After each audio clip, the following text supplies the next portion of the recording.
The grand chamber of the galactic Concord pulsed with uneasy silence. Towering crystalline columns shimmered under artificial starlight, and the air was heavy with the weight of diplomacy, or so it seemed.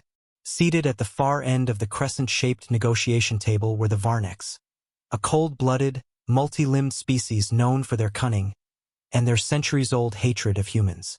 Ambassador the Los of Varnex Prime wore a placid expression as he tapped his spindly claws together.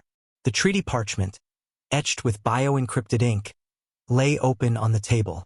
"We are pleased," he said in a hissing accent, "to finally make peace with the Terran Empire." Across from him sat Admiral Celine Ward, humanity's chosen representative. Silver hair pulled into a sharp braid, eyes like cold steel. Her presence alone carried the weight of Earth's military doctrine. She studied the treaty but didn't touch it. Behind her stood a dozen Terran Marines in black exo-armor, motionless and silent. Their helmets reflected the overhead lights, concealing the scanning systems within, recording every twitch, every breath of their supposed allies. Celine had read the reports. The Varnex fleet hadn't withdrawn as agreed. Instead, it had cloaked and repositioned around the neutral zone. Multiple human outposts had gone dark. Intel had intercepted strange communication patterns that matched Varnek's military war code. The peace treaty was a trap. That much was clear. What wasn't clear to the Varneks was that humanity had known all along, and came prepared. Celine finally spoke. "You're sure all Varnex fleets have withdrawn?"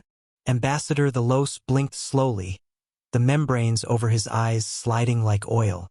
"Of course, we desire harmony." Celine allowed herself a small smile. Then came the signal. A low hum vibrated through the chamber floor. The Varnex guards, posted along the perimeter, tensed, until they realized the sound wasn't coming from within the building. Above the Concord station, the blackness of space shimmered, and then tore open. From the rift emerged the TSS Invictus, humanity's most advanced dreadnought. Its hull was coated in anti-sensor alloys, and its arrival shattered every stealth net in orbit. Behind it, like wolves answering a call, came over 100 warships, each bearing the Terran Alliance crest, swords crossed over a broken chain. Inside the chamber, panic erupted. The Varnex ambassador hissed something into a hidden comm, his facade of calm unraveling. The chamber's protective shields rose, but Celine stood unfazed. Her Marines raised their weapons, not to fire, but to wait. Humans were patient, deadly when provoked, but never the first to strike without cause. The Los snarled, his voice now sharp and laced with venom. "You violate sacred ground." Celine finally picked up the treaty. She walked to the center of the chamber, held the document up for all to see, and tore it clean in two. "You violated it first," she said. "For colonies dead. 17 mining ships gone. You thought we'd come here naive." Behind her, the lead Marine tapped his wrist, opening a secure channel. "Admiral," came the voice of Commander Ortiz aboard the Invictus. "We have locked target on Varnex stealth fleet." "Orders." The Los turned pale. His species rarely did, but the realization struck like thunder. Humanity hadn't come to sign a treaty. They'd come to end the war on their terms. Celine responded into her comm, "Stand by. Let them make the first mistake." Just then, the chamber shook violently. Explosions echoed from the outer wings of the station. A Varnex cruiser in orbit had launched a missile at the Invictus and triggered humanity's trap card. In under 10 seconds, the Invictus retaliated with kinetic rods, each traveling at hypersonic velocity. 3 Varnex ships turned to dust before anyone in the chamber could even react. Celine didn't flinch. "This isn't diplomacy anymore," she said. "This is retribution."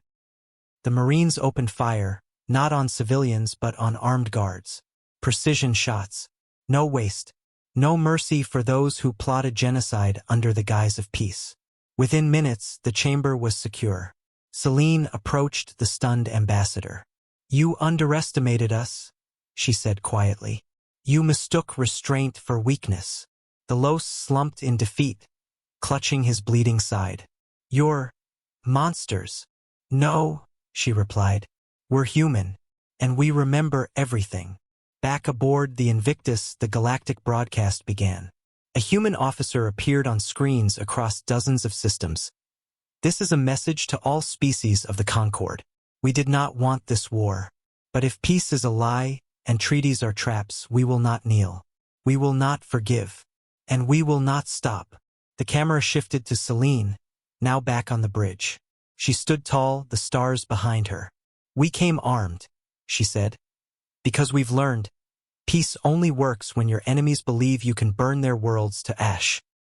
The message ended. Across the stars, empires reconsidered their strategies. Allies rallied. Enemies hesitated. The humans had come hoping for peace. They left as the fire the galaxy would never forget.